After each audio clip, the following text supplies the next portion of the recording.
What is going on, guys? I hope you're having a good week. We're working on the truck today. One of the minor issues, but it's an issue. The previous owner put in this super cheap radio head, and it's garbage. It drops off Bluetooth all the time, and it's just not great. So today we're going to be installing this Apple CarPlay enabled touchscreen radio system. It's kind of an interesting design. It's actually 10 inches, so it's bigger than double DIN, but it's got this interesting single DIN style receiver or head or whatever you want to call it. So it's going to fit in that same slot. You don't have to get the bigger trim piece to run double DIN. And then the screen itself plugs in and sits a little bit in front of the actual computer. Got it from Crutchfield, and it comes with absolutely everything: a microphone, and then the actual install kit, an adapter for the antenna, all that sort of good stuff. On the topic of that, they also offer a wire, install for, I think it was like $10, which is actually cheaper than these little butt connectors I bought at Ace. So I definitely go with that option if I were you.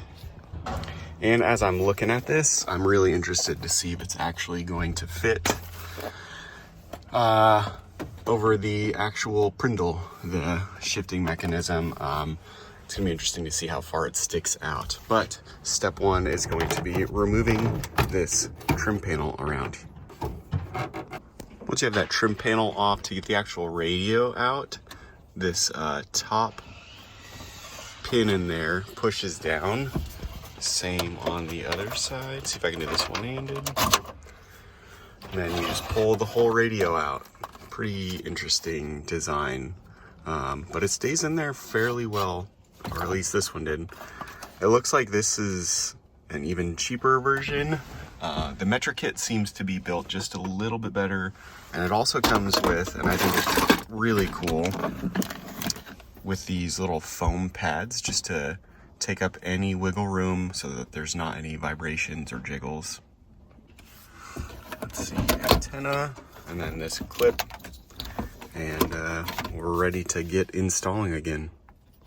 All right, I've got the new head unit in its mount. Pretty sweet. You have these two side mounts that let it slide back and forth on rails but hold it in laterally, and then basically put some set screws in to hold it back, and this thing is in there rock solid. So I'll get these connectors plugged in and then push back. All right, before I slide it back in there, just give it one last once over, make sure everything's actually connected where it's supposed to be, making sure my microphone is plugged in, and then I routed the USB cables for Apple CarPlay around because I'm not exactly sure, but they should be long enough where I can put them anywhere that makes sense. All right, the head unit is in and mounted, super secure. And I've already got it in drive because I figured it wasn't going to fit in. But it's huge. It's absolutely ridiculous. There's, I don't know, maybe a 1/4 inch between it. Luckily it tilts back and forth and up and down, and it actually slides up and down as well. So we can really figure out a good spot for this to be. But I mean, it's huge. There's kind of my hand for reference, and I'm not sure if I like it or not. Let me know down below if you guys think it's too big or what. All right, my trim piece is back on, got everything I think where I like it. I ended up mounting the microphone down there and then running these two USB wires so that once it's closed up, really you could probably tuck those up even further too. But yeah, let's see if it'll actually turn on. Hello. Gotta do the Chevy shimmy on the keys.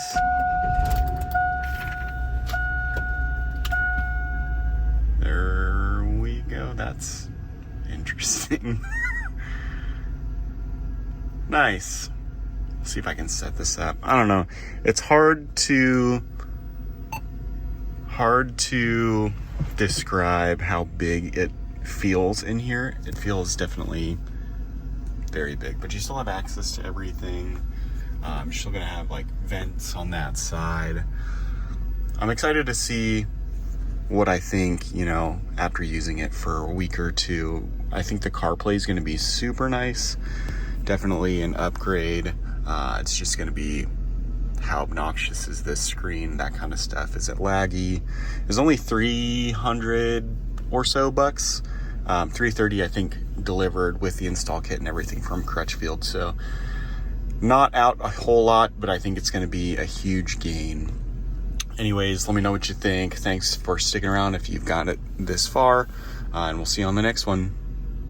What's going on, guys? It's been I don't know, maybe a week and a half since I have filmed all of this, and I'm editing it now.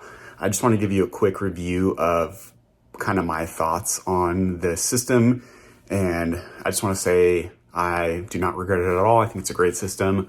I thought it was going to be a little bit laggy just because it's cheap, but there's no lag. There's no really any flaws that I can see in the system. I'd absolutely buy it again. I'd recommend it.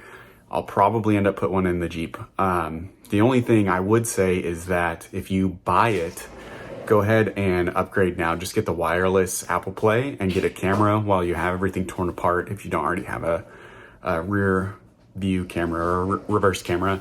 But that's it. Those are the only things I wish I had done. But those are also, at least the camera's an easy fix. But yeah, would definitely recommend it. It's not sponsored. It's just on Amazon or Crutchfield. But yeah, I'll see you on the next one. I appreciate you guys. Bye.